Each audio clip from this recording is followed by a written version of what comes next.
অর্জনে রাজস্বিক এক বিদায়। ডোমিনিকা টেস্টে ইতিহাস গড়ে ক্রিকেট ক্যারিয়ারের ইতি টানলেন পাকিস্তানি লিজেন্ড মিসবাউল হক এবং ইউনিস খান। ম্যাচের 1 ওভার বাকি থাকতে শেষ টেস্ট জিতে ওয়েস্ট ইন্ডিজের মাটিতে প্রথম টেস্ট সিরিজ জয় করল পাকিস্তান। আড়ম্বর সংবর্ধনা না থাকলেও সতীর্থদের কাঁধে চড়ে বীরের বেশে শেষবারের মতো মাঠ ছাড়েন পাক ক্রিকেটের 2 কাণ্ডারি মিসবাহ আর ইউনিস। আড়ালে যখন অশ্রু ঝরে, সম্মুখে হাসি মাখা এক দৃঢ় চেতা সৈনিক। সতীর্থদের কাছ থেকে এমন গার্ড অফ অনারেই বিদায়ের শুরু করেন 2 লিজেন্ড। প্রায় 1.5 যুগের ক্যারিয়ারে পাকিস্তানকে যারা এতটা দিলেন, সতীর্থরাও যেন তার কিছুটা ফেরালেন মহাকাব্যিক এক ম্যাচ উপহারে। ডোমিনিকা টেস্টে 1 ওভার বাকি থাকতে নাটকীয় জয় তুলে নেয় পাকিস্তান, ক্যারিবীয় মাটিতে যা প্রথম টেস্ট সিরিজ জয়।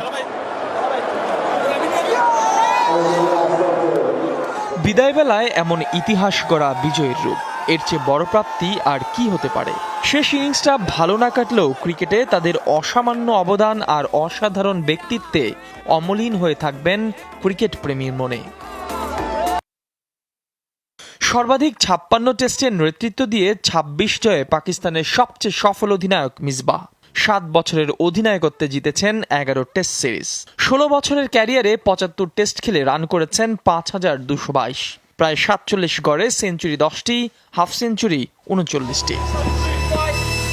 তবে পরিসংখ্যানের চেয়ে ভক্ত হৃদয়ে মিসবাহ অমলিন হয়ে থাকবেন তার অসাধারণ নেতৃত্ব গুণে। 2010-এ ভেঙে পড়া এক পাকিস্তানকে টেনে তুলে নিয়ে যান টেস্ট র্যাঙ্কিংয়ের শীর্ষে। ঘরে মাঠে নির্বাসিত হবার পরও অভিজ্ঞ আর তারুণ্যের মিশেলে দিয়েছেন আত্মবিশ্বাসে ছুটে চলার রসদ। প্রথম পাকিস্তানি হিসেবে তিনি করেছেন 10,000 রান, দেশের পক্ষে সর্বাধিক সেঞ্চুরি। তার অধিনায়কত্বেই পাকিস্তান জেতে 2009 টি-20 বিশ্বকাপ। সেই ইউনিস খানকে দেশের সর্বকালের সেরা ক্রিকেটার বলছে পাকিস্তানের এক্সপ্রেস ট্রিবিউনের এক জরিপ। পাকিস্তানের তৃতীয় সর্বাধিক 118 টেস্ট খেলেছেন ইউনিস, রান করেছেন সর্বাধিক 10,099। সর্বাধিক 34 সেঞ্চুরির সঙ্গে আছে 33 হাফ সেঞ্চুরি। বিদায় বেলাতেও তাদের চির উদ্যমী আর দৃঢ় মানসিকতায় কে বলবে। ইউনিস খানের 40 আর মিসবার বয়স চলছে 43। নিঃসন্দেহে বিরচিত এই রাজকুমারদের মিস করবে ক্রিকেট। ইহতেশাম সবুজ, যমুনা স্পোর্টস।